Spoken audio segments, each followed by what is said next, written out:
میرے بارے میں جو کچھ حضرت نے ارشاد فرمایا وہ بہت زیادہ ہے، میں اس کا عشر اشیر بھی نہیں ہوں۔ یہ بڑے لوگوں کی شفقت ہے، وہ نوازتے ہیں۔ آج کی یہ تقریب سعید حضور مولا کائنات حضرت علی کرم اللہ وجہہ الکریم آپ کا یوم شہادت ہے۔ آج کی تاریخ کو آپ نے داعی اجل کو لبیک کہا اور اپنی کامیابی اور کامرانی کی منزل پر رواں دواں ہوئے۔ حضور مولا کائنات کی جہاں تک سخیت کا تعلق ہے، مطلب یہ ہے کہ حضور مولا کائنات نیچے ٹھیک ہے، حضور مولا کائنات کی معرفت پہچان یہ ضروری ہے، نہ اپنے پہچان سکے نہ بیگانے پہچان سکے۔ کچھ پہچاننے پہ آئے تو حد سے تجاوز کر دی، اور کچھ قطعاً پہچان ہی نہ سکے۔ آپ نے کبھی غور کیا یہ سیدنا عیسیٰ علیہ السلام کو عیسائیوں نے ابن اللہ کیوں کہا؟ سیدنا عزیر علیہ السلام کو یہودیوں نے ابن اللہ کیوں کہا؟ حضور مولا کائنات کو نصیریوں نے یہ الوہیت کا درجہ کیوں دیا؟ اس کے کچھ اسباب ہیں۔ کچھ اسباب وہ ہیں جو روٹین ورک ہمارے تجربات میں، ہمارے ماحول میں پائے جاتے ہیں۔ کچھ باتیں ایسی ہوتی ہیں جو ہمارے ماحول سے، ہماری روٹین سے ہٹ کر ہوتی ہیں۔ جب وہ کسی بندے میں ہم دیکھتے ہیں نا تو ہم یہ سوچنے پر مجبور ہو جاتے ہیں کیا یہ ہم ہی سے ہے؟ اگر ہم میں سے ہے تو جو کچھ اس میں ہے وہ ہم میں نہیں ہے۔ عیسائیوں نے دیکھا سیدنا عیسیٰ علیہ السلام، اللہ نے اپنی قدرت کا ظہور کیا، باپ کے بغیر ان کو پیدا کیا۔ ان کا کمال یہ دیکھا کہ مردہ آتا ہے، دم کرتے ہیں وہ زندہ ہو جاتا ہے۔ مادرزاد اندھا آتا ہے، دم کرتے ہیں وہ صحتیاب ہو جاتا ہے۔ کوڑی کی بیماری والے آتے ہیں، آپ دم فرماتے ہیں وہ ٹھیک ہو جاتے ہیں۔ یہاں تک اللہ کے حکم سے پرندے بناتے ہیں، ان میں دم کرتے ہیں، اللہ کے حکم سے وہ اڑنا شروع کر دیتے ہیں۔ اور آپ یہ بھی کبھی فرماتے ہیں قوم کو کہ جو تم کھا کر آئے ہو نا، وَمَا تَدَّخِرُونَ فِي بُيُوتِكُمْ، جو گھروں میں جمع کر کے میں وہ بھی جانتا ہوں۔ جب یہ کمالات دیکھے تو انہوں نے سمجھا یہ انسان کو نہیں ہو سکتا، یہ ہم میں سے نہیں ہے۔ یہ اس کے اندر کمالات سارے جو پائے جاتے ہیں ما فوق الفطرت ہیں۔ یقیناً اس کا ادھر سے کوئی رشتہ ہے جی۔ اب رشتہ یہ بنایا کہا کہ اگر اور نہیں تو کم از کم پتر ضرور ہے۔ یہودیوں نے دیکھا عزیر علیہ السلام بستی سے گزر رہے ہیں، اللہ فرماتا ہے وَكَالَّذِي مَرَّ عَلَىٰ قَرْيَةٍ وَهِيَ خَاوِيَةٌ عَلَىٰ عُرُوشِهَا، پوری بستی الٹ پلٹ، جیسے کہ آج کل یہ فلسطین میں غزہ نہیں ہے، کبھی جب وہ آباد تھی کسی نے دیکھا ہوگا تو اب دیکھے تو پتہ لگتا ہے کہ یہ وہ بستی ہے جہاں زندگی تھی، جہاں چہل پہل تھی، جہاں حیات تھی۔ بخت نصر کی تباہ کاریوں کی وجہ سے بیت المقدس کی بستی تباہ و برباد ہوگی، نہ مکان رہا، نہ مکین رہا، نہ بازار رہے، نہ خریدار رہے، نہ چہل پہل رہی۔ سوچنے لگے کیا دوبارہ ایسا ملک، دوبارہ یہ شہر آباد ہو سکتا ہے؟ تعجب کا اظہار کیا۔ اللہ تعالیٰ نے فَأَمَاتَهُ اللَّهُ مِئَةَ عَامٍ، 100 سال کے لیے ان پر موت طاری کر دی۔ ثُمَّ بَعَثَ، 100 سال کے بعد ان کو اٹھایا، پوچھا کم لبثت، آپ کتنا عرصہ ٹھہرے؟ کہتے یوماً بعد یوم، سوچیں کہ جب یہاں سے گزر ہوئی تھی تو صبح کا وقت تھا، اور جب دوبارہ اٹھایا گیا تو عصر کا وقت تھا. سوچتے ہیں یا تو آج ہی کی بات ہے یا پھر شاید کل کا واقعہ, تو پورا دن گزر گیا. رب تعالیٰ فرماتا ہے بل لبثت مئۃ عام, بلکہ آپ 100 سال ٹھہرے رہے. فانظر الی طعامک و شرابک لم یتسنہ. میں اس کا ترجمہ ایک اور کرنا چاہتا ہوں. فرمایا کہ آپ اپنے کھانے کو دیکھیں, اپنی ذات کو دیکھیں, ان پر ٹائم گزرا ہی نہیں. سننا یہ سنوں کے معنی وقت گزرنے کی, یہ سن نہیں ہوتا, صدی. فرمایا کہ ان پر ٹائم نہیں گزرا, ان پر کوئی کلائمیٹ نہیں گزرا. فانظر الی حمارک, اپنی سواری کو دیکھیں, ہڈیاں ادھر بکھری پڑی ہیں, گوشت کا نشان نہیں ہے, چمڑا ختم ہو گیا. بتانا یہ ہے کہ ایک اور بات دیکھیں, یہ اللہ کی قدرت ہے, ایک ہی جگہ ہے, ایک ہی وقت ہے. ایک پر 100 سال گزر گیا, دوسرے پر ٹائم ہی نہیں گزرا. کھانا جیسا لائے تھے ویسا ہے, گرم کا گرم ہے. اللہ اس ذات پر قادر ہے, یہ پوری کائنات اس کے قبضے میں ہے. ایک ہی جگہ ہوتے ہوئے ایک ہی جگہ. اب پڑے ہوئے کہاں تھے روڈ پر, خلق خدا گزر رہی ہے, نہ ان کو اس سواری کی ہڈیاں نظر آ رہی ہیں, نہ کھانے کا وہ ٹفن نظر آ رہا ہے, نہ عزیر علیہ السلام نظر آ رہے ہیں. پڑے ہوئے وہیں گزر رہے ہیں. اللہ تعالیٰ چاہے تو ہم کسی کو دیکھیں, خدا نہ چاہے تو ہم نظر ہوتے ہوئے بھی نہیں دیکھ سکتے. نتیجہ یہ ہوا کہ 100 سال کے بعد یہاں سے بہت سارے نتائج برآمد ہوتے ہیں. یعنی اس پر غور کریں نا.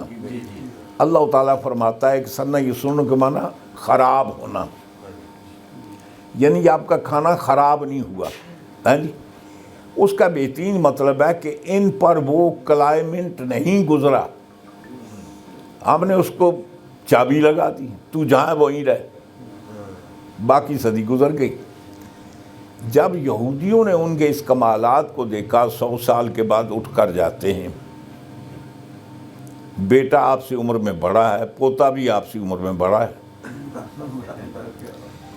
آپ کہتے ہیں میں عزیر ہوں, لوگ مانتے نہیں. انہوں نے کہا یہ کیسے ہو سکتا ہے؟ تو لوگوں نے کہا کہ اگر آپ اللہ کے نبی ہیں تو اللہ کے نبیوں کو کتاب یاد ہوتی ہے, آپ تورات سنائیں. آپ نے پوری سنا دی. اب انہوں نے دیکھا کہ ہم نے کوئی اور انسان ایسا نہیں دیکھا. مطلب 100 سال گزر گیا, وہ جتنی عمر تھی اتنی ہی ہے.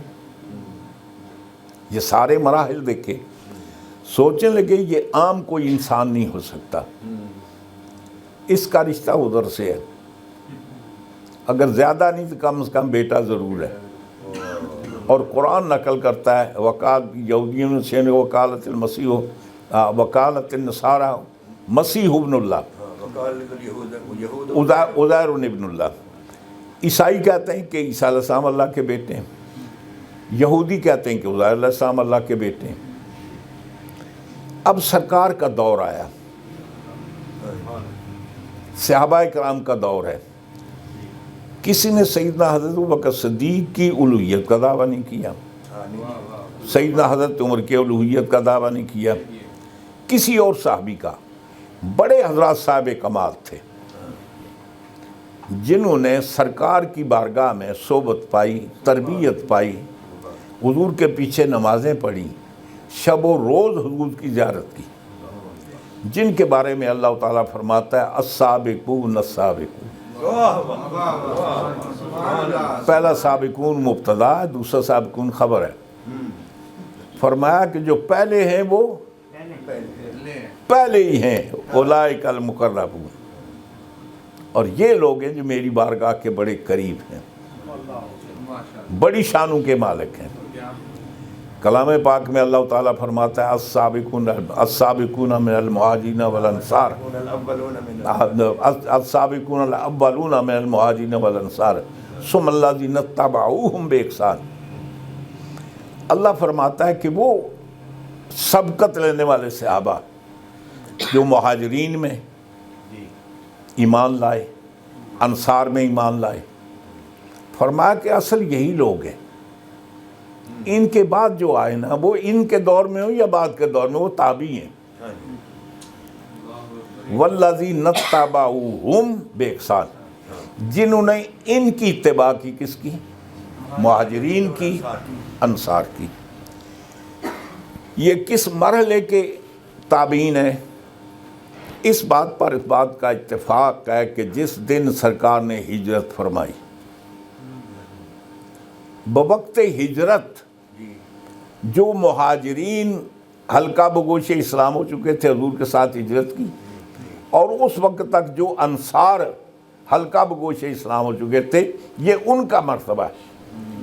ہجرت کے بعد جتنے ایمان لانے والے وہ ان کے پیروکار ہیں، ان کے تابعی ہیں، ان کے پیروکار ہیں. ایک اور بات عرض کروں، سیدنا حضرت خالد بن ولید رضی اللہ تعالیٰ عنہ، حضرت عبد الرحمن ابن عوف، قدیم الاسلام صحابی حضرت عبد الرحمن بن عوف، آپ میں کچھ تلخ کلامی ہوئی، بتقاضۂ بشریت کو تلخ کلامی ہوئی. حضور کو پتہ چلا، حضور نے فرمایا لا تسبوا اصحابی. کس کو کہا؟ خالد کو. میرے صحابہ کو مت برا بلا کہو، اس لیے کہ یہ وہ ہیں ایک مٹھی بھر اللہ کی بارگاہ میں خرچ کریں اور تم احد کے پہاڑ جتنا خرچ کرو. عبد الرحمن ابن عوف مٹھی خرچ کرے، خالد بن ولید احد کا پہاڑ خرچ کرے، عبد الرحمن ابن عوف کو نہیں پہنچ سکتے. اب خالد بن ولید نے یہ نہیں کہا کہ میں بھی تو صحابی ہوں، وہ کہہ سکتے تھے نا بھائی یہ صحابی ہوں تو میں نہیں ہوں. اس کا مطلب یہ ہے کہ وہ اس وقت حضور کا ساتھ دیا. اور ایک اور بات آپ کو بتاتے چلوں، یہ بات مسلمات میں سے، علی میں کچھ ہے، اگر کچھ نہ ہوتا تو ان کے بارے میں مختلف عقائد نہ ہوتے. نصیری ان کی الوہیت کا دعویٰ نہ کرتے اور یہ خرافات کہہ کر اسلام سے نکل نہ جاتے. تو کبھی کبھی ایسے ہوتا ہے کہ بندے کی محبت غلو میں جائے تو اس کو بھی بیکار کر دیتی ہے اور عداوت بھی بیڑا غرق کر دیتی ہے. حضور مولا کائنات کی شخصیت مسلمات میں سے، نہ علم میں ان کا کوئی ثانی ہے. جب صحابہ کے دور میں ثانی نہیں تھا تو اب کدھر سے آئے گا؟ نہ شجاعت میں ان کا ثانی ہے، نہ ورع و تقوی میں ان کا کوئی ثانی ہے، نہ سخاوت میں ان کا کوئی ثانی ہے، نہ ہاشمیت میں ان کا کوئی ثانی ہے. اور سر پر تجرا امتیاز کہ سیدہ خاتون جنت ان کے گھر کی زینت ہے.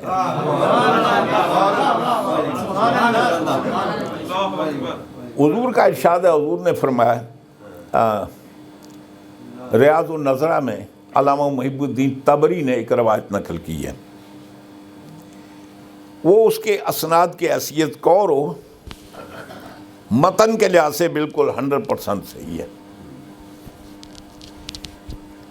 حضور مولا کائنات سے فرماتے ہیں کہ علی، اللہ نے تجھے 3 ایسے کمال عطا کیے جو مجھے بھی نہیں ملے. 3 اللہ نے تجھے ایسے کمال عطا کیے جو مجھ محمد کو بھی نہیں ملے. آپ بڑے پریشان ہو کہ ایسے کیسے ہو سکتا ہے؟ جو سرکار کی بارگاہ میں حاضر نہ ہو سکے وہ کمال ہی کب ہے؟ کمال کہتے ہی اس کو ہیں کہ جس سے سرکار کی ذات متصف ہوئی ہے. جو سرکار کی بارگاہ میں نہ پہنچا وہ کمال کیسے ہو سکتا ہے؟ آپ پریشان. حضور فرماتے ہیں علی، جیسے تیرا سسر ہے نا، مجھے اللہ نے ایسا سسر نہیں دیا. جیسا اللہ نے تجھے سسر دیا نا، مجھے نہیں دیا. بات سچی ہے یا نہیں؟ کیا سرکار سے کو ملتا ہے؟ فرمایا کہ علی جیسے اللہ نے تجھے بیوی عطا فرمائی ہے مجھے نہیں عطا فرمائی۔ یہ وہ فاطمہ سیدات و نساء آل الجنہ، جنت کی ملکہ، جو اللہ نے تجھے بیوی عطا فرمائی ایسی بیوی مجھے نہیں ملی۔ تیسری بات، جو تجھے اللہ نے بیٹے عطا کیے مجھے ایسے بیٹے نہیں۔ اصل بات یہ تینی جو ہے لوٹتی سرکار کی طرف ہیں، سسر کو خود سرکار ہے، وہ بیٹی سرکار کی، یہ بیٹے سرکار کی۔ تو حضور مولا کائنات ان اوصاف میں کوئی ان کا ہمسر، کوئی ثانی، کوئی ہم پایا نہیں۔ اور پھر اس کے علاوہ آپ اس بات سے اندازہ لگائیں کہ خدا بند قدوس نے سرکار کو حکم دیا، فرمایا وَأَنذِرْ عَشِيرَتَكَ الْأَقْرَبِينَ، اے محبوب یہ نیکی گھر سے شروع ہونی چاہیے۔ پہلے آپ یہ کریں کہ اپنے گھر والوں کو تبلیغ کریں۔ یعنی بندہ لاہور کا رہنے والا ہے، تبلیغ کرنے ملتان گیا ہے، لاہور سارا ٹھیک ہو گیا نا۔ اور کلام پاک میں اللہ تعالیٰ فرماتا ہے قُوا أَنفُسَكُمْ وَأَهْلِكُمْ نَارًا۔ رب تعالیٰ فرماتا ہے پہلے اپنی فکر کرو پھر گھر والوں کی فکر کرو۔ وہ بیوی نماز ہی نہیں پڑھتی، بیٹے نماز نہیں پڑھتے، اب جا رہے ہیں انگلینڈ کا ٹور جا رہے ہیں تبلیغ کرنے کے لیے۔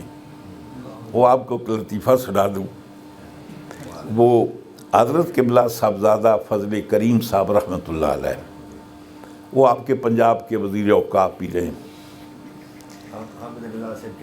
ہاں جی، تو میرے ساتھ چونکہ تعلق ہے حضور محدث اعظم پاکستان رحمۃ اللہ علیہ، میں نے ان سے پڑھا ہے، ان سے خلافت بھی ہے، تو بچوں کا اب تک مجھ سے رابطہ بڑا پیار ہے، محبت ہے۔ آپ جب بھی کبھی برطانیہ جاتے تو میرے پاس ہی ٹھہرتے۔ انہوں نے ایک لطیفہ سنایا مجھے کہ جب یہ زکوٰۃ کا محکمہ قائم ہوا نا، یہ جو لوگ غریب ہیں نا، بیوہ عورتیں، یتیم ہیں، ان کی لسٹ فراہم کر کے ان کے اندر یہ زکوٰۃ کا مال تقسیم کیا جائے۔ ایک عورت آئی کہ میں مستحق کو مجھے بھی زکوٰۃ دو۔ انہوں نے وہ لسٹ تھی نا ان کے پاس، وہ چیک کی، کہا مائی تیرا لسٹ میں تو نام نہیں ہے، کیا تو بیوہ ہے؟ اس نے کہا میں بیوہ تو نہیں لیکن بیوہ جئی ہوں۔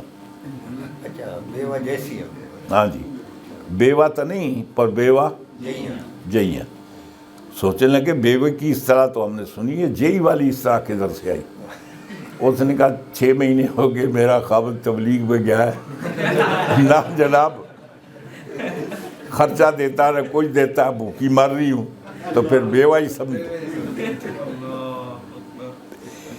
تو اللہ فرماتا ہے قُوا أَنفُسَكُمْ وَأَهْلِيكُمْ نَارًا، پہلے اپنی فکر کرو پھر گھر والوں کو۔ پھر اللہ تعالیٰ فرماتا ہے أَتَأْمُرُونَ النَّاسَ بِالْبِرِّ وَتَنْسَوْنَ أَنفُسَكُمْ وَأَنْتُمْ تَتْلُونَ الْكِتَابَ أَفَلَا تَعْقِلُونَ۔ اللہ فرماتا ہے لوگوں کو تم اچھائی کا حکم کر دے، اپنے آپ کو بھولے بیٹھے ہو، پہلے خود کرو نا۔ تو اللہ تعالیٰ فرماتا ہے محبوب اپنے گھر سے شروع کرو۔ سرکار دو عالم صلی اللہ علیہ وآلہ وسلم نے حضور مولا کائنات سے فرمایا کہ علی ایسے کرو، ایک ران کا بندوبست کرو اور کچھ دودھ کا بندوبست کرو۔ تو جتنے ہاشمی ہیں نا، یہ بنو عبد المطلب وہی موجود تھے، ان سب کو بلاؤ، دعوت دو۔ سب کو بلایا، حضور نے ان کو پہلے لنگر کھلایا، اس کے بعد پھر انہوں نے تبلیغ کی جی کو بات بیان کی۔ آپ نے دیکھا ہمارے یہاں راس نہیں ہوتے، ہمارے یہاں وہ تقریر بیان پہلے ہوتا ہے، لنگر چونکہ آپ لوگوں نے اعتماد کھو دیا، ان کو پتہ ہے لنگر کھا کے نس جائیں گے، اس واسطے پہلے نہیں کھلاتے بعد میں۔ حضور کو پتہ تھا ان بھاگنے والا کوئی نہیں ہے، تو حضور نے لنگر کھلا کر پوچھا وہ تمہیں پتہ ہے آج تمہاری دعوت کیوں کی؟ سب کہتے ہیں یا رسول اللہ کی زندگی پہلی بار تو ہے نہیں، بارہا اس آستانے پر حاضر ہوئے۔ تو فرمایا یہ بھی ٹھیک ہے لیکن آج کسی اور مقصد کے لیے۔ فرمایا کہ میں تمہیں کہوں اس پہاڑی کے پیچھے تمہارا ایک دشمن آ رہا ہے، تمہیں تباہ و برباد کرنا چاہتا ہے، مان لو گے؟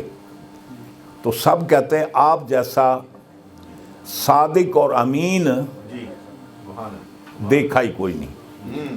یہ صادق اور امین پتہ کس کا لقب ہے؟ یہ سرکار کا، یہ کسی لیڈر کا نہیں ہے، یہ کسی وزیر اعظم کسی صدر کا نہیں ہے۔ صادق امین صرف سرکار کی ذات ہے۔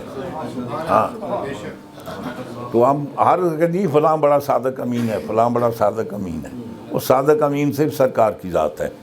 بہرحال انہوں نے کہا ہم نے آپ کو صادق پایا، امین پایا، تو کیوں اعتبار نہیں کریں گے؟ فرمایا پھر وہ جو دشمن آ رہا ہے نا وہ اللہ کا عذاب ہے۔ میں اللہ کا رسول ہوں، میں تمہیں اس عذاب سے بچانے کے لیے آیا ہوں۔ وہ بت پرستی کی شکل میں، یہ ان کاموں کی شکل میں۔ فرمایا کہ یہ کام اللہ نے میرے کاندھوں پر ڈالا ہے، ایکم یواخینی، تم میں کون ہے جو اس کام میں میرا بھائی بنے گا، میرا ساجیدار بنے گا، ہیں جی، میرے ساتھ اس کا بھائی چارہ ہوگا، میرے کام کو اپنا کام سمجھے گا، میری مصیبت کو اپنی مصیبت سمجھے گا۔ سناٹا چھایا ہوا، پورا مجمع چپ ہے۔ حضور مولا کائنات انتظامیہ میں دروازے پر کھڑے، جب دیکھا کوئی نہیں بولا نا، دروازے سے بولتے ہیں انا اخوک یا رسول اللہ، میں آپ کا بھائی ہوں۔ حضور کی مرضی میں کوئی اور بھی بولے جی ہاں۔ پھر حضور نے فرمایا تم میں کون ہے جو دین کے معاملات میں میرا بوجھ اٹھائے گا، میرا بھائی بنے گا، میری ذمہ داریوں میں میرا ہاتھ بٹائے گا؟ کوئی نہیں بولا جی۔ پھر حضور مولا کائنات کھڑے ہوتے ہیں انا اخوک یا رسول اللہ، میں آپ کا بھائی ہوں۔ تیسری بار پھر آپ نے کہا میں آپ کا بھائی ہوں۔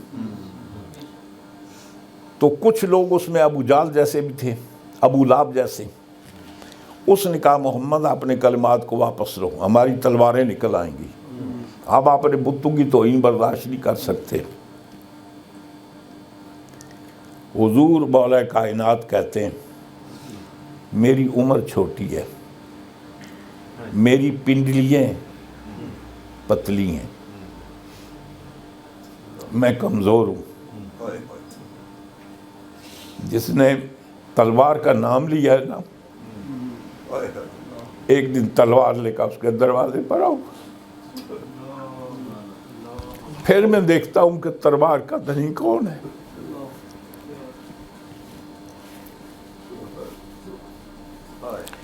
وہ اعلیٰ حضرت کا ایک شعر ہے، فرماتے ہیں سر او کیسے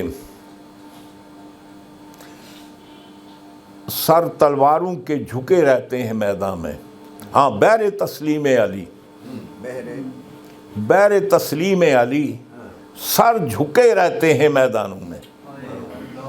علی وہ ہے جب تلوار لے کر میدان میں نکلتے ہیں تو تلواروں کے سر جھک جاتے ہیں۔ تو آپ فرماتے ہیں کہ یا رسول اللہ فکر نہ کریں، میں آپ کا بھائی ہوں۔ پھر ایک وقت آیا، ہجرت فرما کر حضور مدینہ میں تشریف لے گئے۔ مسلمانوں کے اندر مواخات کا رشتہ قائم کیا، ایک مہاجر کو ایک انصاری کو آپس میں بھائی بنایا، سب کو بنایا، حضرت علی پیچھے رہ گئے۔ آپ سوچنے لگے کمال کی بات ہے، بس سرکار نے سب کو بھائی چارے بنائے، میرا کسی کو بھائی نہیں بنایا۔ تو آپ کی پریشانی کو دیکھ کر حضور فرماتے ہیں علی انت اخی فی الدنیا والآخرہ، یہ تو دنیا کا بھائی چارہ ہے نا، تو میرا دنیا کا بھی بھائی ہے اور آخرت کا بھی بھائی ہے۔ فرمایا کہ جس وقت مجھے کو بھائی بنانے کے لیے تیار نہیں تھا، اس وقت تو نے بنایا، آج اس وقت میں کسی اور کو کیسے بھائی بنا سکتا ہوں؟ تو وہ مولا کائنات کی ذات ہے، بے شمار آپ کی عظمتیں، دفتروں کے دفتر بھر جائیں، حضور مولا کائنات کی شخصیت اجاگر نہیں ہو سکتی۔ لیکن ہماری ایک بدقسمتی بھی ہے، سیدنا حضرت امام احمد بن حنبل رضی اللہ تعالیٰ عنہ، آپ کی کتاب ہے یہ مناقب امام احمد بن حنبل، نہیں، مناقب امام احمد بن حنبل عبد الرحمن جوزی کی لکھی ہوئی۔ اچھا وہ ہاں جی، امام احمد بن حنبل کے حالات زندگی تفصیل کے ساتھ لکھے۔ اس میں ایک واقعہ لکھتے ہیں، فرماتے ہیں کہ بغداد میں کرخیا محلہ سے کچھ لوگ آئے ہیں جی، محلہ کرخیا سے، یہ بغداد شریف ہے نا جیسے یہاں محلے نہیں ہوتے جی، مختلف، تو وہاں بھی مطلب ہے اعظمیہ محلہ ہے، اور وہ کاظمین شریف ہے، کرخیہ ہے، بہت سارے محلے۔ تو حضرت معروف کرخی جس محلے میں رہتے تھے نا، اس محلے کا نام ہے محلہ کرخیہ۔ وہاں سے کچھ لوگ امام صاحب کے پاس آئے اور آپ بیٹھے اور وہ آپس میں گفتگو کر رہے ہیں۔ انہوں نے سیدنا حضرت ابوبکر صدیق رضی اللہ تعالیٰ عنہ کے فضائل بیان کیے کہ حضور کے عظیم صحابی ہیں، جانشین ہیں، بڑا کام کیا ہیں جی، فضائل بیان کیے۔ پھر انہوں نے سیدنا حضرت عمر فاروق رضی اللہ تعالیٰ نے فضائل و کمالات کا ذکر کیا، پھر حضرت عثمان غنی رضی اللہ تعالیٰ عنہ کا ذکر کیا، پھر مولا کائنات کے فضائل شروع کیے تو اطالو، بہت لمبا کام کیا۔ امام احمد بن حنبل کہتے ہیں بھائی علی میں اور باقی میں فرق ہے، باقی کو زینت خلافت سے ملی ہے، علی نے خلافت کو زینت دی ہے، خلافت نے علی کو زینت نہیں دی۔ خلافت علی کی محتاج ہے، علی خلافت کا محتاج نہیں۔ پھر اور ذکر چلا تو بیٹے پوچھتے ابا اے نا علی، یہ محاولہ جو ہم دیکھتے ہیں، علی کا ذکر ہر طریقے سے کیا جاتا ہے، اس کی وجہ کیا ہے؟ امام زمل کہتے ہیں کہ اے بیٹے یا بنیہ انا علیاً وہ کانا کثیر الاعداء، حضرت علی کے دشمن بہت تھے، کثیر الاعداء، بہت دشمن تھے۔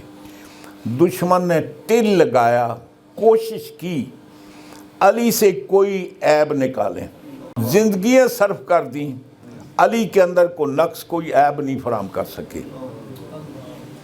پھر کیا کیا؟ جن کی حضرت علی سے لڑائی ہوئی نا، پھر ان کو فضائل گھر کے بنانا شروع کر دیا۔ علی کو تو نہیں گھٹا سکتے مگر دوسرے کو تو بڑھا سکتے ہیں۔ میں آپ کو مثال دیتا ہوں، سمجھاتا ہوں۔ خیر، دو لکیریں لگائیں، ایک لکیر لمبی، ایک لکیر بالکل چھوٹی سی۔ آپ مجھے یہ بتائیں لمبی لکیر کو چھوٹا کر سکتے ہیں؟ نہیں کر سکتے نا، چھوٹی کو بڑا کر سکتے ہیں۔ اس لکیر کو تو نیچے نہیں کر سکے نا، دوسری لکیر کو بڑھا کر آگے لے گئے ہیں جی، مساوات قائم کرنے کے لیے۔ تو حضور مولا کائنات کی شخصیت وہ ہے۔ کلام پاک میں زیادہ آپ کا وقت نہیں لینا چاہتا۔ اچھا، شجاعت کی ایک اور بات عرض کر دوں۔ حضور مولا کائنات جب کا آخری وقت ہوا، عبد الرحمن ابن ملجم نے آپ پر وار کیا، تلوار مطلب ہے کہ وہ زہر سے بجھی ہوئی تلوار تھی، دماغ میں لگی اور بھیجے تک پہنچ گئی۔ جس کے زہر کا اثر آپ کے جسم میں پھیل گیا۔ ساتھیوں نے اس کو پکڑ لیا۔ آپ نے فرمایا کہ اگر اس کے حملے سے میری موت ہو جائے اس کو قتل کر دینا، لیکن مسئلہ نہیں بنانا، لاش کی بے حرمتی نہیں کرنا، یہ کان ناک نہیں کاٹنے ہیں جی، لاش کے ٹکڑے ٹکڑے نہیں کرنے، سمپل قتل کر دینا۔ میں اگر زندہ رہا تو پھر میں جانوں، میرا مجرم جانے۔ اور کمال یہ ہے، آپ بیمار ہیں، آپ کے لیے شربت لایا گیا، ملزم پکڑا ہوا پاس موجود ہے، آپ فرماتے ہیں اس کو پلاؤ، وہ کہتا ہے میں نہیں پیتا، اس میں زہر ہوگا، میں نہیں پیتا۔ حضور مولا کائنات نے خود لے کر پی لیا۔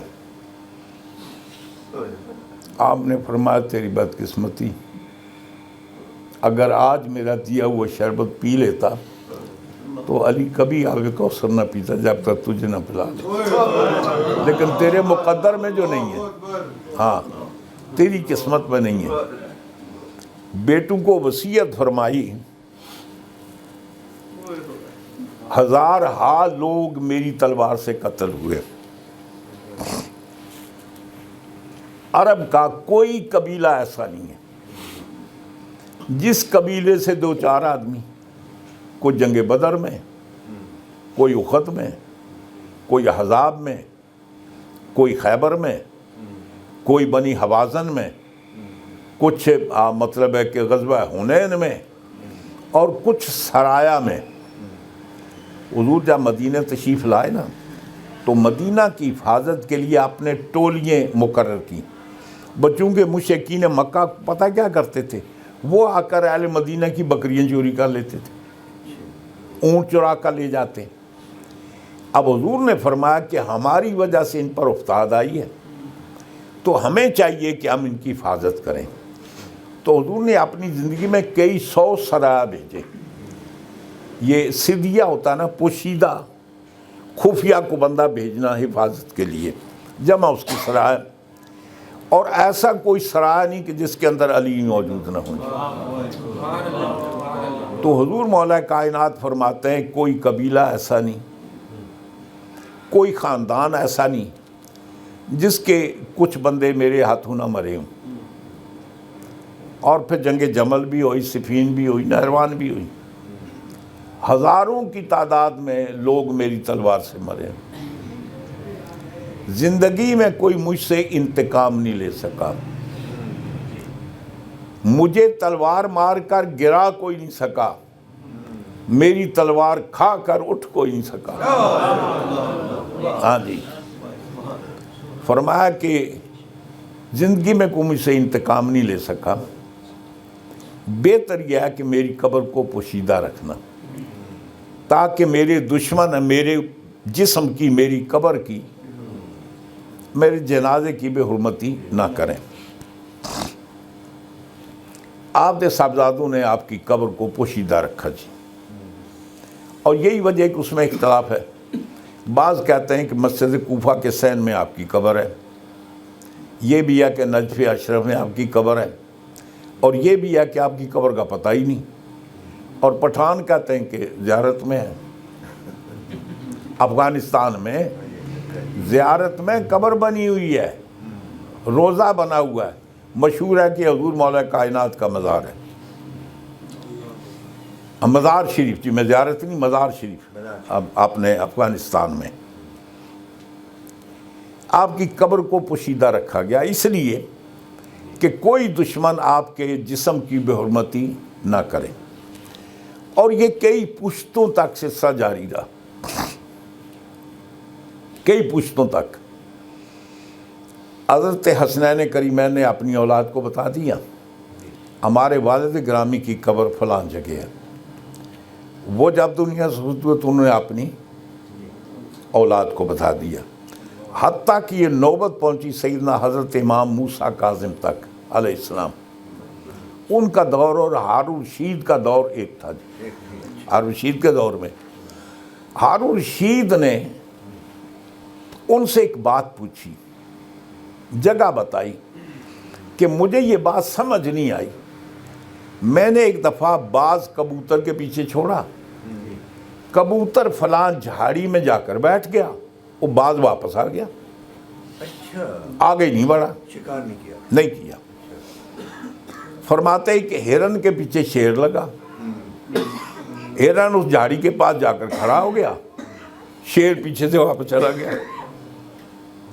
مجھے یہ بات سمجھ نہیں آئی کہ باز شکار پر جائے اور شکار کو چھوڑ دے, شیر اپنے شکار کے لیے جائے اور شکار کو چھوڑ کر واپس آ جائے.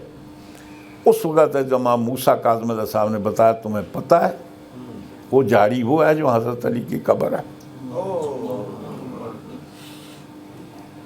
باز بھی حیا کرتا ہے, اس کبوتر نے علی کی پناہ دی ہے. جنگل کا شیر بھی حیا کرتا ہے, ہزاروں شیر قربان فرمایا کہ ان کی شجاعتیں قربان حضرت علی کی.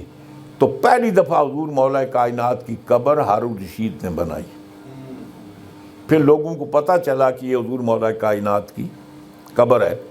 پھر لوگ آتے رہے, بادشاہیاں بدلتی رہیں, نئے نئے روزے بنتے رہے, مقبرے بنتے رہے. اور اس وقت دنیا میں جتنی عمارات موجود ہیں سب سے قیمتی ترین جو عمارت ہے وہ حضور مولا کائنات کی ہے. یہ جو آپ گولڈن نہیں دیکھتے مینار, گولڈن گنبد, یہ سونے کا رنگ نہیں ہے, یہ سونے کی اینٹوں کی چنی ہوئی ہے جی. ہاں جی, یہ مینار, یہ گنبد, یہ جتنا آپ کو نظر آتا ہے نا, یہ ڈائریکٹ ٹھوس سونے کی, جیسے آپ دیواروں پر یہ اب وہ ٹائل نہیں لگاتے, اس طریقے سے سونا اوپر ٹائلیں لگی ہوئی ہیں سونے کی. تو حضور مولا کائنات کی بڑی شکل, میں عرض کر رہا تھا بات لمبی ہوگی. میں نے عنوان گفتگو کے لیے کلام پاک کی ایک آیت پڑھی. میں یہ بتاتا ہوں کہ علی کون ہے, علی شناسی, علی کی پہچان. علی کی پہچان قرآن کراتا ہے, قرآن یہ بتاتا ہے کہ علی کون ہے. اللہ تعالیٰ فرماتا ہے افمن کان علی بینۃ من ربہ, یہ حضور کے لیے. اللہ تعالیٰ فرماتا ہے وہ ہستی جو اپنے رب کی طرف سے دلائل لے کر آئی, بینہ لے کر آئی. کہاں سے؟ من ربہ, اپنے رب کی طرف سے. وَيَتْلُو شَاهِدٌ مِّنْهُ,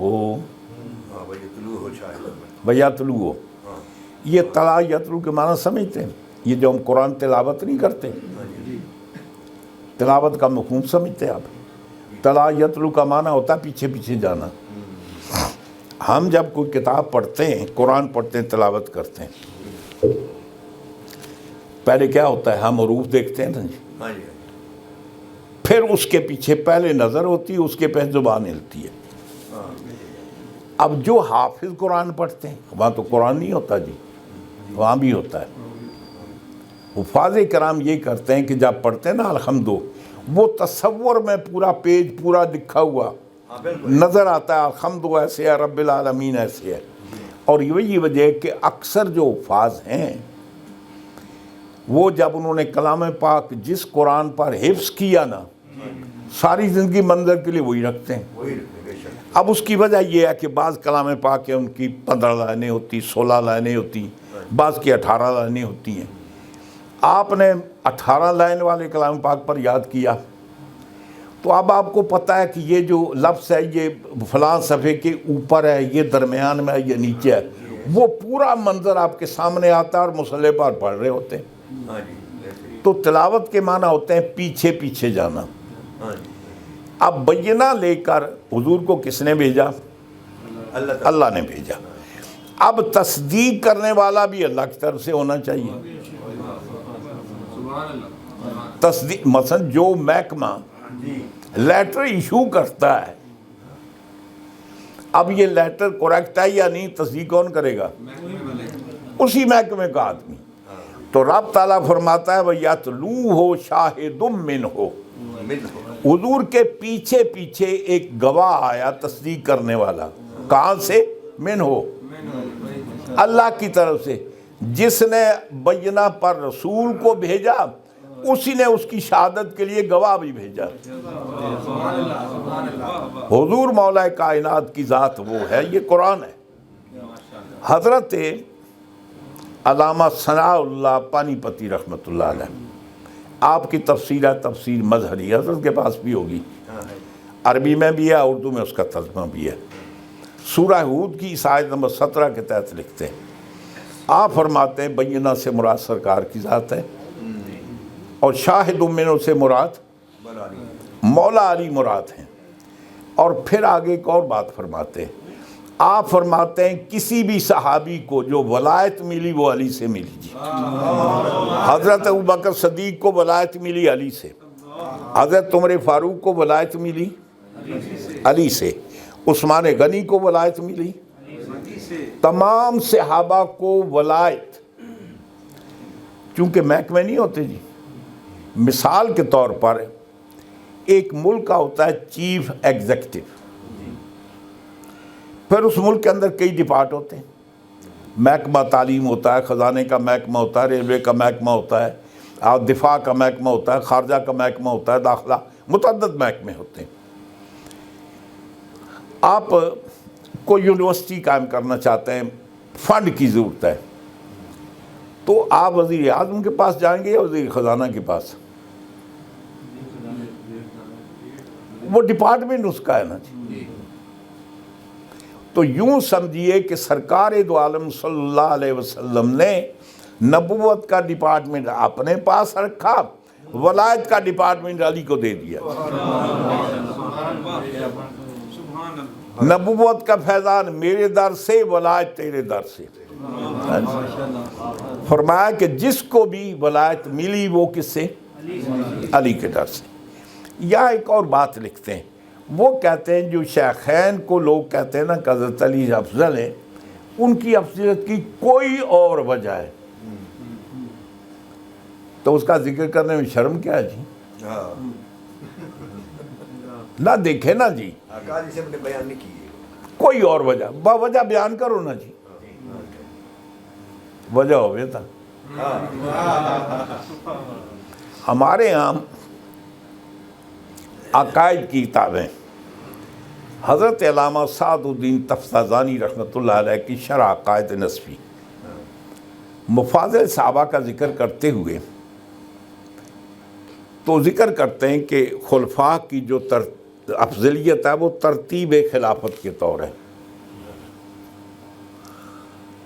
فرماتے ہیں وجدنا علیہ، ہم اپنے اسلاف کو، وجدنا علیہ اسلافنا، ہم نے اپنے اسلاف کو بھی اسی طریقے پر پایا۔ فرماتے ہیں ان کے پاس کوئی دلیل ہوگی،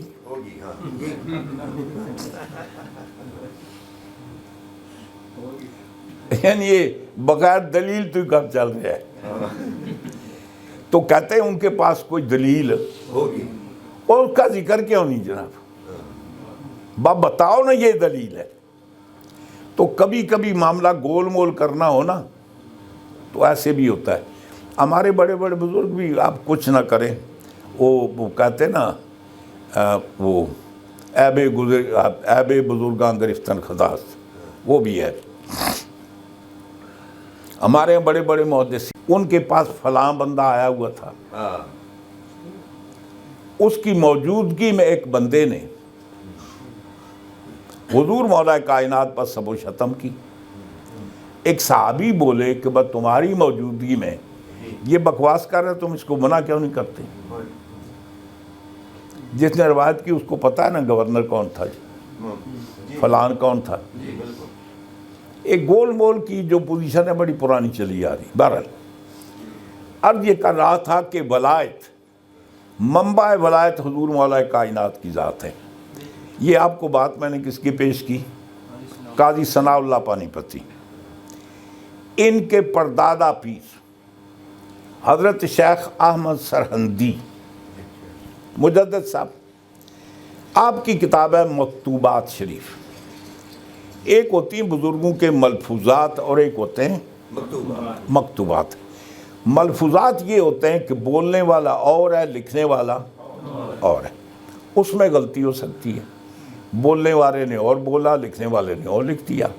یا بولنے یعنی سننے والے کو سمجھ ہی نہیں آئی، جو اس کو بات سمجھ آئی وہ لکھتی۔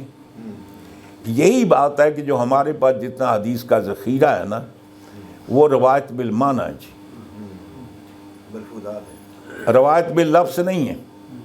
حضور نے فرمایا، صحابی نے جو سمجھا وہ لکھ لیا اپنے الفاظ میں۔ اسی لیے ہمارے علماء کرام فرماتے ہیں اگر ایک صحابی ہے، مجتہد ہے، فقیہ ہے، وہ حضور کا نام نہ لے، اپنی بات کرے، دوسرا صحابی حضور کی روایت بیان کرے، دونوں میں کنٹروڈکشن ہو، تو ترجیح اس صحابی کیا جو فقیہ ہے۔ جو فقیہ ہے، ہاں جی، اس لیے کہ مسئلہ شریعت کا ہے، معقولات تو ہے نہیں، منقولات۔ وہ جو بیان کر رہا ہے اگرچہ اس نے حضور کا نام نہیں لیا، لیکن وہ یقیناً بات حضور کی ہے، لیکن اس نے جو بات کیا وہ سمجھ کر منتقل کر رہا ہے۔ یہ غیر فقیہ ہو سکتا ہے، اس کو سمجھ ہی نہ آئی ہو، اس کو سمجھ ہی نہ آئی ہو۔ ہماری جماعت کے بہت بڑے امام ہیں، امام ابراہیم نخعی، حضرت ابراہیم نخعی، وہ اپنے شاگردوں کو فرماتے ہیں حضرت ابو ہریرہ رضی اللہ تعالیٰ عنہ جو عقیدے کی بات کریں، قیامت کی بات کریں، دیگر بات کریں، وہ ان کی روایتیں ایکسیپٹ کر لو، جو مسئلے مسائل کی بیان کریں وہ نہ مانو۔ ہاں، اس لیے کہ وہ فقیہ نہیں ہے، دیگر باتیں مان لیا کرو۔ تو مطلب یہ ہے کہ ملفوظات کی ویلیو وہ نہیں ہوتی جی، مکتوبات اس کو کہتے ہیں جو خود لکھی جاتی ہے، اگر کوئی غلطی ہو جائے تو اس کی تصحیح بھی ہو سکتی ہے۔ مثلا آپ خط لکھتے ہیں، خط لکھنے کے بعد آپ پڑھتے ہیں، اگر کوئی کمی بیشی ہوگی تو کیا کرتے ہیں، دوبارہ اس کو اصلاح کرتے ہیں۔ ملفوظات ایتھینٹک نہیں ہوتے جی، مکتوبات مستند ہوتے ہیں، ایتھینٹک ہوتے ہیں جی۔ وہ مجدد صاحب کی مکتوبات ہیں، مکتوب نمبر 123 ہے۔ آپ فرماتے ہیں اللہ کی بارگاہ میں پہنچنے کے دو راستے، اللہ کی بارگاہ سے کچھ حاصل کرنے کے، پہنچنے کے کتنے راستے؟ دو۔ ایک نبوت کا راستہ، ایک ولایت کا راستہ۔ نبوت کا راستہ سرکار کا منتہی ہوتا ہے، ولایت کا راستہ حضرت علی ہے، چونکہ حضور کا قدم مولا کائنات کے کاندھے پر ہے۔ اور آگے آپ فرماتے ہیں کہ اس امت کو چھوڑیں نا، آپ فرماتے ہیں کہ پہلی جتنی امتیں تھیں ان کو ولایت بھی علی کے در سے ملی ہیں جی۔ آپ فرماتے ہیں کہ حضرت امیر قبل از نشت وجودیہ برہم منصب قائم بود، پیدا ہونے سے پہلے بھی علی اس منصب پر قائم تھے، ولی بنایا کرتے تھے۔ آپ فرماتے ہیں نا، انگارہ میں خیال کرتا ہوں کہ ولادت سے پہلے بھی، ولادت سے پہلے بھی جب پیدا ہوگے تو پھر حضرت سیدہ خاتون جنت سلام اللہ بھی ان کے ساتھ شریک ہیں۔ اب یہ دونوں بیوی خاوند مل کر کیا کرتے ہیں؟ ولی بناتے ہیں۔ ان کے بعد پھر حسنین کریمین ہیں، ان کے بعد پھر یہ 12 امام، ایک مجدد صاحب تعریف فرماتے ہیں، امام حسن عسکری۔ اب امام مہدی حضرت کے درمیان گیپ ہے نا، تو وہ کہتے ہیں اس گیپ کو ریفل کرنے کے لیے اتنے پیریڈ کے لیے سرکار غوث پاک وہ کام کرتے ہیں، قطب الاقطاب کا کام کرتے ہیں، قطب مدار ہیں، ولایت کا فیضان پہنچاتے ہیں۔ جب امام مہدی اسلام تشریف لائیں گے تو پھر وہی ہوں گے اصل۔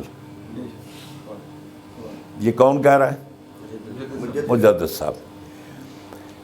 انہی کے سلسلے کے ایک مرید ہیں مرزا مظہر جان جانا کے مرید شاہ غلام علی صاحب۔ شاہ غلام علی صاحب اور قاضی ثناء اللہ پانی پتی دونوں پیر بھائی ہیں، اور دونوں مرزا مظہر جان جانا کے مرید ہیں۔ اور یہی وجہ ہے قاضی ثناء اللہ پانی پتی نے اپنی تفسیر کا نام تفسیر ثنائی نہیں رکھا، مظہری رکھا ہے، پیر کے نام پر رکھا ہے۔ شاہ غلام علی صاحب کے میرے پاس مکتوبات ہیں، اسی بات کو مکتوب کے اندر انہوں نے 8 مرتبے لکھا ہے جی کہ منصب ولایت پر کون فائز ہے؟ حضور مولا کائنات. حتیٰ کہ اسی بات کو اسماعیل دہلوی نے منصب امامت میں بھی لکھا ہے. ہاں جی. بات کر رہا تھا قاضی ثناء اللہ پانی پتی، انہوں نے تو لکھا ہے نا. قاضی ثناء اللہ پانی پتی اس کا استدلال قرآن سے کرتے ہیں. ویسے یہ مجدد صاحب نے نہیں کہا، صرف یہ قرآن میں اللہ کہہ رہا ہے. کلام پاک میں اللہ تعالیٰ ارشاد فرماتا ہے، ادھر بوتل کھول دیا نا. یہ بات تھوڑی جی ہارڈ ہوگی، علماء حضرات صاحب عزیز سمجھیں گے اس کو. کلام پاک میں اللہ تعالیٰ فرماتا ہے کنتم خیر امۃ اخرجت للناس تأمرون بالمعروف وتنہون عن المنکر. مجھے صرف یہاں تک بات کرنی ہے. کنتم خیر امۃ اخرجت للناس. اللہ تعالیٰ امت محمدیہ کو خطاب کرتے ہوئے ارشاد فرماتا ہے تم بہترین امت ہو، تمہیں تمام بنی نوع انسان کے لیے پیدا کیا گیا. بنی نوع انسان کو فائدہ پہنچانے کے لیے. یہ علماء حضرات جانتے ہیں کہ اخرجت للناس، یہ جو لام نہیں ہے شروع میں، یہ لام انتفاق ہے جی. یہ لام ملکیت کے لیے بھی ہوتا ہے، لام بہت سارے معنوں میں آتا ہے، کو 22 معنوں میں. یا لام کا معنی ہے انتفاع، یعنی لوگوں کے نفع کے لیے تمہیں پیدا کیا کہ لوگ تم سے فیض حاصل کریں، نفع حاصل کریں. آگے لفظ ہے ناس. ہاں، ناس کے اوپر الف لام ہے. الف لام یا استغراق کا ہے یا جنس کا ہے. یوں فرمایا کہ تمہیں جن سے ناس، جس کو ناس کہا جاتا ہے نا، لوگ، اس کے لیے تمہیں پیدا کیا ہے. کیوں؟ ان کو فائدہ پہنچانے کے لیے. اور اگر استغراق کا معنی تو سارے ناس، جس پر ناس کا اطلاق آتا ہے، جو ناس ہیں سب کے لیے، اے امت محمدیہ تمہیں ان کو فائدہ پہنچانے کے لیے پیدا کیا جی. اب جتنی امتیں سب پہلے گزر گئیں، حضور کی امت سب سے آخر میں ہے نا. تو جو پہلے گزر گئیں یہ امت ان کو فائدہ کیسے پہنچا سکتی ہے جی؟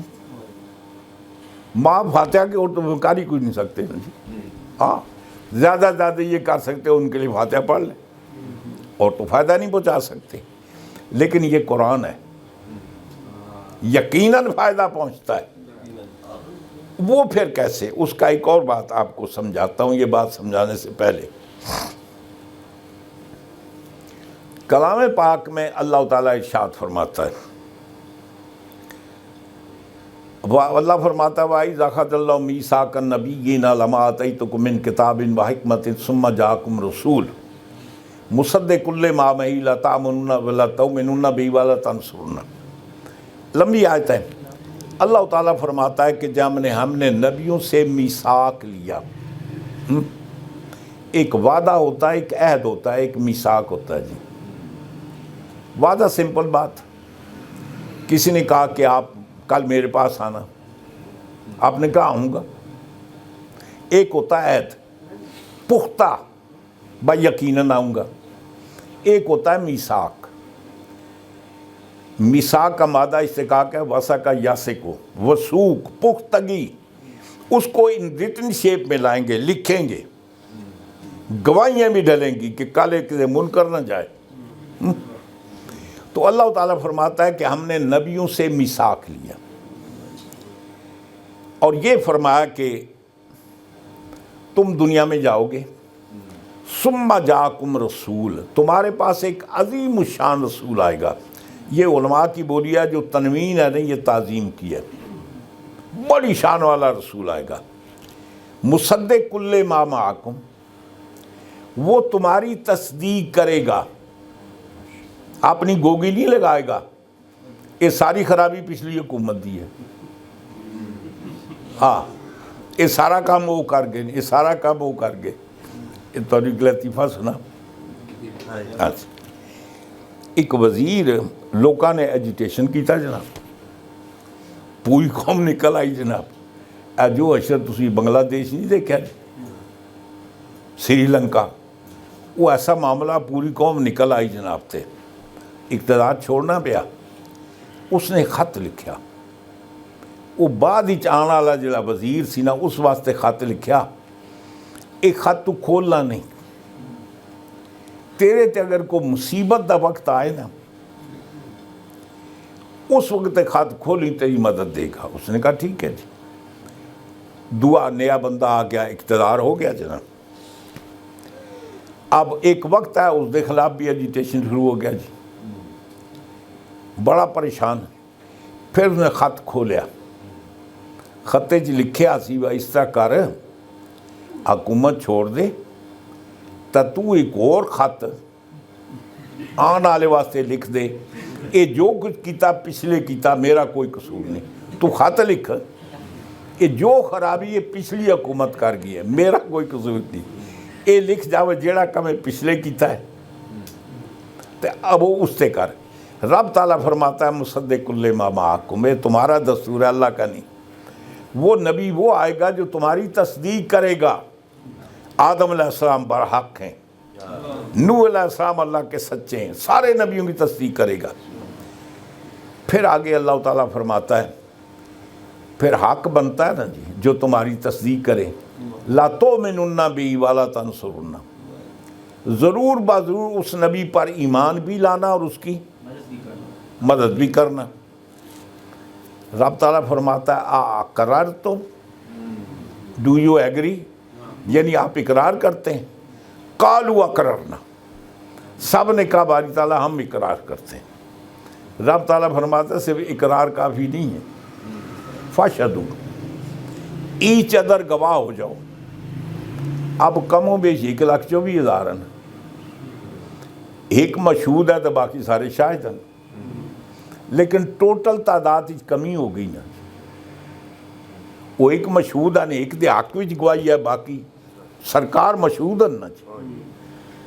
تو باقی یا ایک بندہ گواہ دے رہا، دوسرے اس کی شہادت دے رہے بھائی سے ساری موجودگی گواہی دیتی، کوئی گواہ کٹ گیا.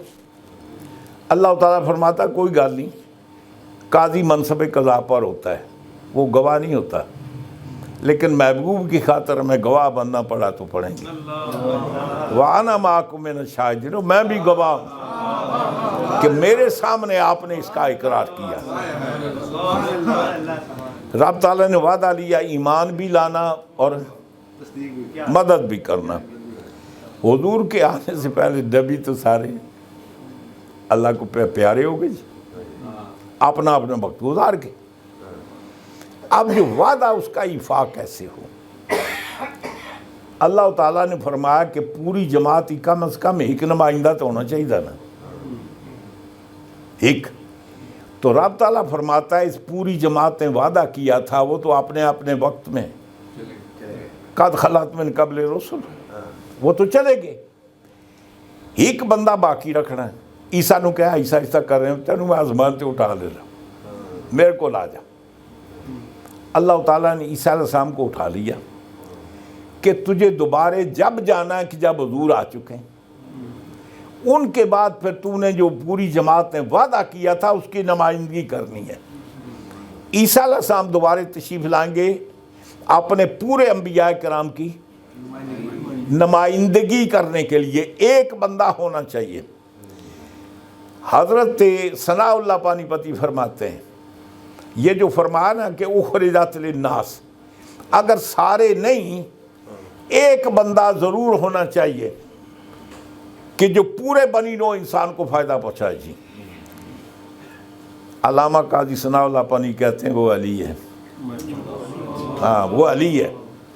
اللہ تعالیٰ نے آدم سے لے کر جتنے ولی بنے روح علی کی تعاون کے ساتھ جی. امتی آدم علیہ السلام کا تھا، ولی علی بنا رہے تھے. امتی نوح علیہ السلام کا تھا، ولایت علی کے ساتھ سے مل رہی تھی. امتی موسیٰ علیہ السلام کا تھا، ولایت ادھر سے مل رہی تھی. امتی عیسیٰ علیہ السلام کا تھا، ولایت علی کے دروازے سے مل رہی تھی. اب جو ولایت تقسیم کر رہے تھے من بحیثیت مومن کے یا کیا؟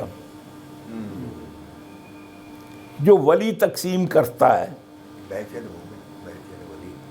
بحیثیت مومن کے یا کوئی اور حیثیت تھی؟ اور جیڑا بندہ سرکار کے تشریف لانے سے اپنے پیدا ہونے سے پہلے ولایت تقسیم کرتا رہا، کیا وہ مومن نہیں تھا؟ وہ حضرت علی پہلے ایمان نہیں لائے، حضرت پہلے ہی مومن تھے جی. ہاں جی، مولا کائنات پہلے ایمان نہیں لائے بلکہ پہلے ہی مومن تھے. اب صرف ایک بات کی تصدیق کی، جو نبی آتے ہیں نا جی وہ عقیدے کا حصہ بنتے جاتے ہیں. اصل بنیاد عقیدہ، راس العقیدہ اللہ کی توحید ہے، اسی کے لیے اللہ نے نبیوں کو بھیجا. آدم علیہ السلام تشریف لائے تو اللہ کی توحید کے ساتھ آدم بھی عقیدے کا جز ہو گئے. نوح علیہ السلام تشریف لائے، اللہ کی توحید کے ساتھ آدم، ادریس، ہود تو گزر چکے نا، وہ بھی اور یہ بھی. جو نبی آتے گئے عقیدے کا جز بنتے گئے. جب سرکار نے اعلان نبوت کیا عقیدے کا جز بنے تو سب سے پہلے اس کا اقرار تصدیق مولا کائنات نے کی.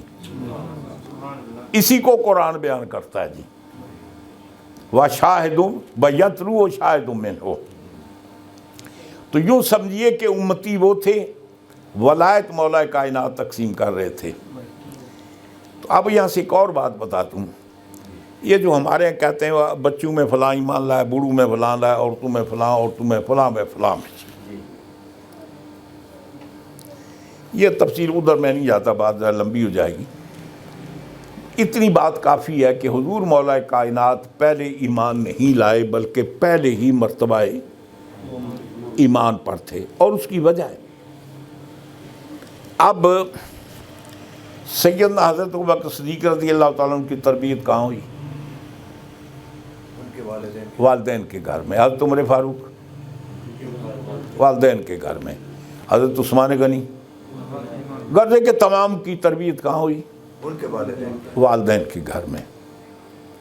حضرت علی پیدا ہوئے 3 سال کے تھے تو سیدنا حضرت ابو طالب علیہ السلام متولی یہ کعبہ تھے، کعبہ کے سجادہ نشین تھے. جتنے حاجی آتے ہیں، زائرین آتے ہیں، کھانے کا بندوبست کرنا، رہائش کا بندوبست کرنا، ان کی ضروریات کا خیال رکھنا، پھر گھر کے مصارف بھی تھے.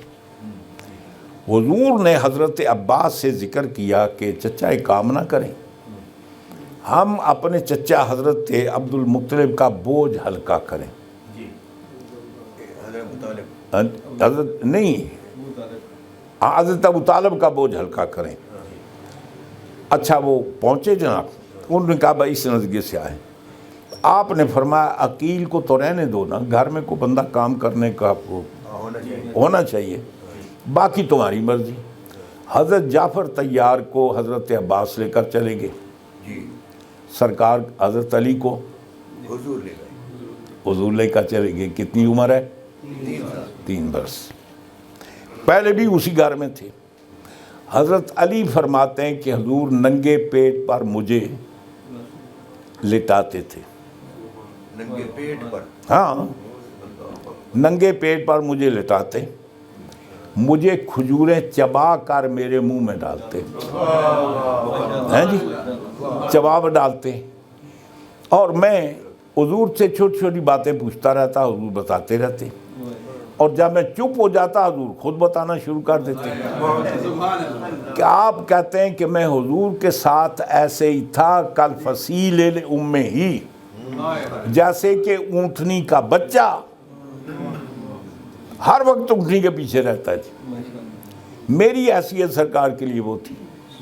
اب سرکار کی طبیعت نبوت کے گھر میں ہو رہی ہے، اس لیے کہ آگے بڑا کام لینا ہے، اس لیے کہ اللہ نے اس کو مصدق بنا کر بھیجنا ہے. ایک اور جگہ کلام پاک میں اللہ تعالیٰ ارشاد فرماتا ہے اللہ فرماتا ہے والذی جاء بالصدق وصدق وصدق بہ اولئک المتقون۔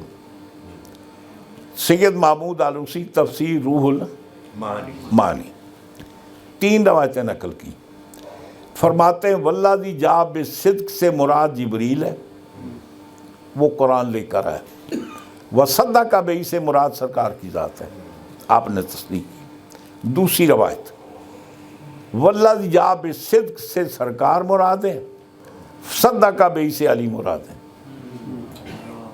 اولین تصدیق کرنے والے وہ ہیں، پھر ان کے توسل سے قیامت تک لوگ حضور کی تصدیق کرتے رہیں گے۔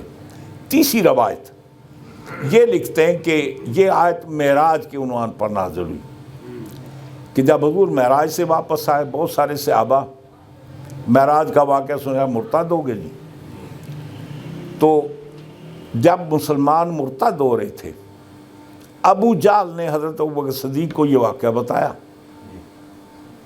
کہ اگر کوئی آدمی یہ کہے میں رات کے تھوڑے حصے میں مسجد حرام سے مسجد اقصیٰ تک گیا جی، پھر میں لامکان تک گیا جی، اور چشم زدن میں واپس آ گیا، یہ جو طی زمان و طی مکان کی ایک اصطلاح ہے نا، جس کا میں نے ثبوت قرآن سے پیش کیا کہ لم یتسنہ، ہاں اللہ نے موسم پر وقت پر تنابیں ڈال دی، ادھر سے گزر رہا ہے اور یہاں رکا ہوا ہے، تو اللہ تعالیٰ نے وقت کو تنابیں ڈالی، روک لیا۔ حضور فرماتے ہیں کہ ایک لمحے میں واپس آ گیا۔ کوئی بندہ ایسی بات کرے تو اے وقت تم مانو گے؟ آپ فرماتے ہیں ابو جہل سے تجھے پورے مکے میں بیوقوف میں ہی ملا، اور کوئی بیوقوف نہیں ملا۔ خوش ہو گیا بچو خوش ہو گیا، کوئی اے بندہ جے نالو لے جائے نا تو اور بھی کئی لال ایسا۔ انہوں نے کہا تجھے پتہ ہی ہے کس نے کہا ہے؟ کہتے ہو جس کا تو دوست ہے زیادہ حمایتی بنتا نہیں، یہ انہوں نے کہا ہے۔ انہوں نے کہا آمنا وصدقنا۔ پھر اعتراض کیا ہے؟ وہ ان کے کہنے پر اس سے بڑی بڑی باتیں ہم نے مان لی ہیں، ان کے کہنے پر اس سے بڑی بڑی باتیں ہم نے مان لی ہیں۔ تو فرماتے ہیں اس سے مراد یہ والذی جاء بالصدق وصدق بہ، حضور وہ سچ واقعہ معراج کا حقیقت لے کر آئے، حضرت ابوبکر صدیق نے اس کی تصدیق کی۔ ایک اس کی یہ ہے کہ جاء بالصدق سے مراد سرکار کی ذات ہے، وصدق بہ سے حضور مولا کائنات ہے، یعنی اللہ نے حضور کو سچ دے کر بھیجا، علی کو گواہ بنا کر بھیجا، اور وہ قوم کیا کہ اس گواہ کی تربیت بھی نبوت کے آستانے میں ہونی چاہیے۔ حضور کے گھر میں تربیت ہوئی، اسی ماحول میں آپ پروان چڑھے۔ تو حضور مولا کائنات کی شخصیت وہ ہے کہ یوں سمجھیے کہ وہ آپ پرتو نبوت ہیں جی، پرتو نبوت ہے۔ اور پھر حضور خود ارشاد فرماتے ہیں من کنت مولا فہذا علی مولا، جس کا میں مولا اس کا علی مولا۔ بہت سارے بندوں کو مولانا کے معنی میں خدشہ جی، وہ کہتے ہیں مولانا کا معنی کیا ہے؟ محبت، بس جس کی مجھ سے محبت ہے اس کی علی سے محبت ہے۔ ہم تو ترجمہ کرتے ہیں، حضور نے فرمایا جس کا میں آقا اس کا علی آقا۔ اچھا، ہمارے یہاں بہت سے علماء حضرات موجود ہیں، علماء کو پبلک کیا کہتی ہے؟ مولانا۔ وہ کس معنی میں کہتے ہیں جی؟ اگر معنی محبت کا تو ان کا بھائی مولانا کیوں نہیں؟ کیا اس سے پیار نہیں ہے؟ اگر معنی مولانا کا معنی محبت کہیں تو اس کا پیو مولانا کیوں نہیں؟ محبت اس کے بھی ہے، مطلب یہ ہے کہ اس مولانا کا معنی اور ہے۔ مولوی صاحب آپ کے لیے مولانا کا معنی آپ کو گوارا ہے، وہی معنی علی کے لیے کریں تو آپ کو منظور نہیں ہے جی۔ حضور اور بھی میں آپ کو بتاؤں نا، یہ جملہ کیا ہے؟ شرطیہ ہے جی۔ ہاں، من کو تو مولا فہذا علی مولا، فا جزائیہ ہے جی، پہلا حصہ شرط ہے، دوسری جزا ہے، اور جزا جو ہے وہ شرط کے اوپر منحصر ہوتی ہے۔ مثلاً عربی میں کہتے ہیں، ایک آدمی کہتا ہے کہ متا تقم فاقم، جہاں تو کھڑا ہوگا میں کھڑا ہوں گا. کیا مطلب؟ جس جگہ جیسے تو کھڑا ہوگا نا میں بھی ویسے کھڑا ہوں گا. تو فرمایا من کنت مولا فاز علی مولا، جس کا جس طرح کا جیسے کا میں مولا ہوں ایسے کا تو مولا ہے. اور پھر حضور خود ارشاد فرماتے ہیں انا مدینۃ العلم والی وابها، میں علم کا شہر ہوں، علی اس کا دروازہ ہے. من اراد العلم فلیات الباب، جو علم چاہتا ہے وہ دروازے کے راستے سے آئے. ہیں جی، وہ دروازے کے راستے سے آئے. علماء کے لیے ایک بات عرض کر دیتا ہوں، اس حدیث پر سب سے پہلے ہاتھ صاف کیے عبد الرحمن ابن جوزی نے. موضوعات کبیر کے اندر لکھا کہ یہ حدیث موضوع ہے. رئی سئی کسر ساری نکالی ابن تیمیہ نے کہ یہ حدیث ضعیف ہے، موضوع ہے. موضوع کی وجہ کیا ہے کہ اس کا راوی جو ہے عبد السلام ابو سلط حروی، عبد السلام ابو سلط حروی. وہ کیوں مشکوک ہے؟ وہ امام علی رضا کا خادم تھا، اس لیے وہ کیا تھا؟ عقیدہ ٹھیک نہیں تھا. وہ امام علی رضا کا نوکر تھا. اگر امام علی رضا کا نوکر ہونے کی وجہ سے بد عقیدہ ہے تو پھر امام علی رضا تو بڑے بد عقیدہ ہوئے نا. یہ بات ماننی پڑے گی یا نہیں؟ ان کی وجہ سے، ان کے پاس رہنے سے ایک آدمی بد عقیدہ ہو گیا، تو جس کے پاس رہتا بڑا بد عقیدہ تو وہ ہوا پھر. اچھا، اب ذرا اپنے شجروں پر غور کریں. یہ جتنے شجرے ہیں نا، یہ شجروں پر غور کریں. یہ سارے شجرے ادھر سے آتے ہیں. شجرہ قادریہ غوثیہ جی، ہاں اعلیٰ حضرت نے وہ شجرہ لکھا بھی ہے نا. وہ حضور مولا کائنات امام حسن مجتبیٰ، حضرت امام زین العابدین، امام جعفر باقر، امام صادق، اور آگے وہ لکھتے ہیں کہ امام موسیٰ کاظم، امام علی رضا جی. امام علی رضا کے بعد معروف کرخی ہیں، اس کے بعد سری سکتی ہیں، اس کے بعد جنید بغدادی ہیں، اس کے بعد ابو بکر شبلی ہیں، یہ پھر اس کے بعد غوث پاک آتے ہیں. ایک سے ساتھ سمجھ گئے جناب؟ اب سوال یہ ہے کہ جو آدمی جس کے پاس رہنے سے بندہ بد عقیدہ ہو جاتا ہے، پھر وہ آدمی بد عقیدہ ہوا، اس سے جو سلسلہ چلا تو پھر سارے بد عقیدہ ہوئے نا. نہ کوئی چشتی بچتا ہے، نہ نقشبندی بچتا ہے، نہ قادری بچتا ہے.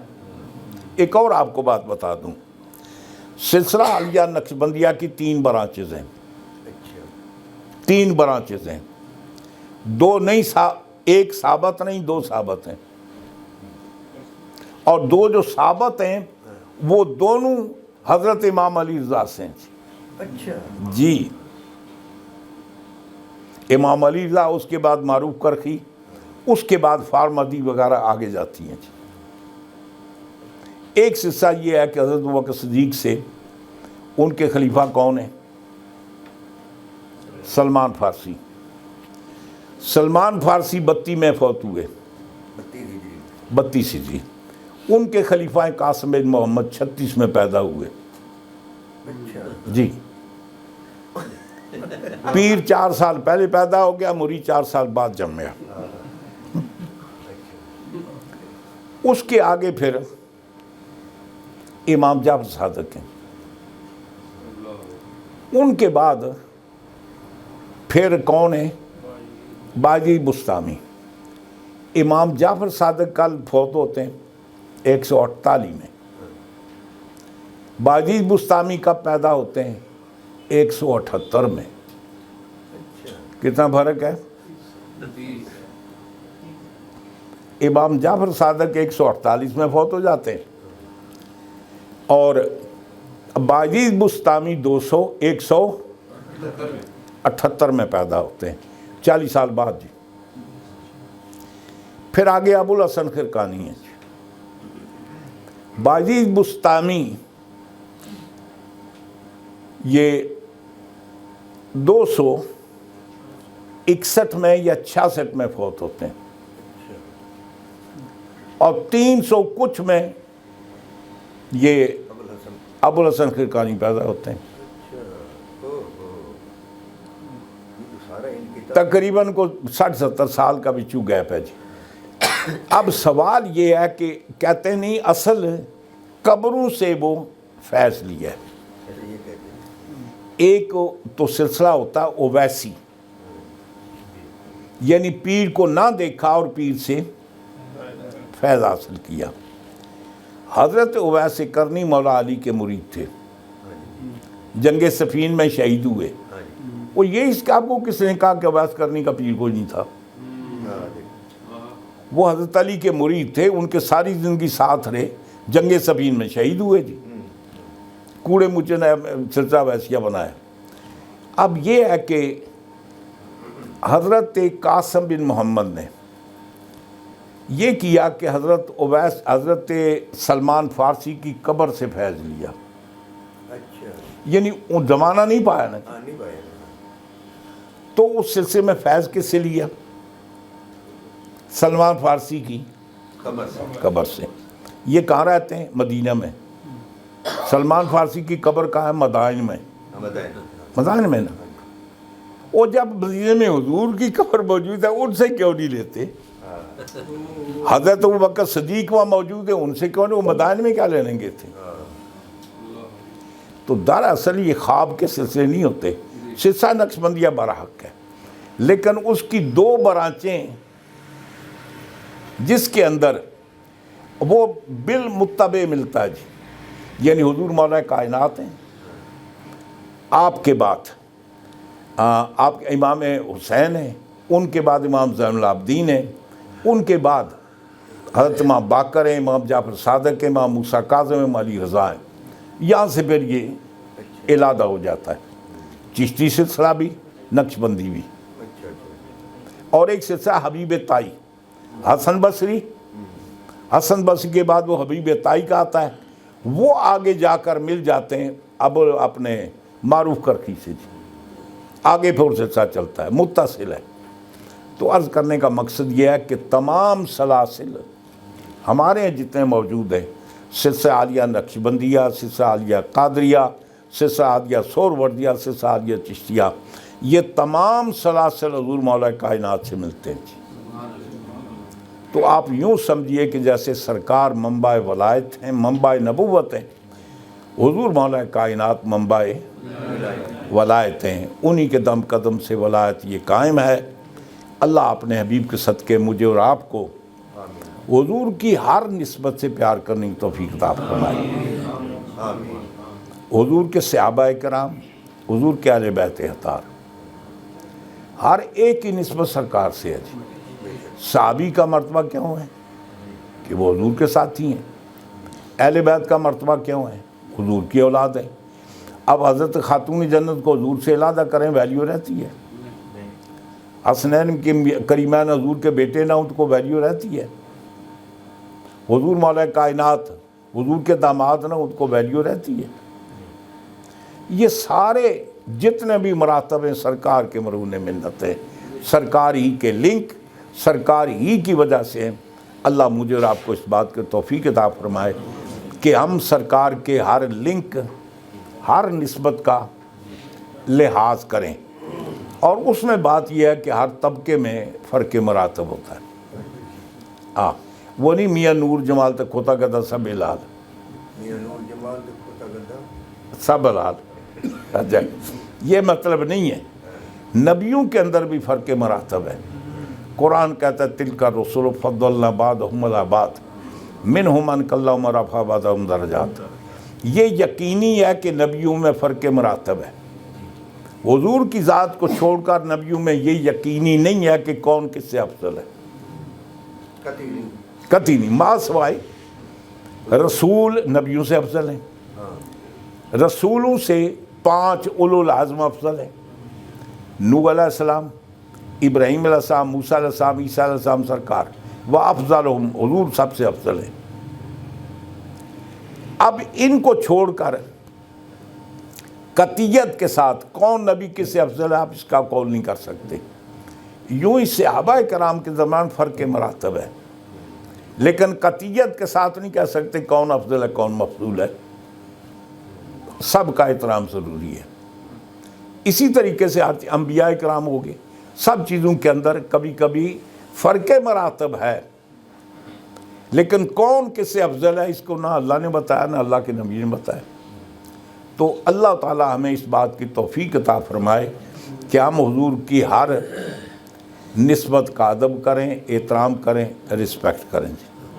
اللہ اپنے حبیب کے صدقے فضل و کرم فرمائے۔ اب تو جاتے ہیں محفل سے امیر، پھر ملیں گا اگر خدا لایا۔ ٹائم کافی ہو گیا، آپ کی کافی سمع خراشی کی ہے، اس کی معذرت چاہتا ہوں۔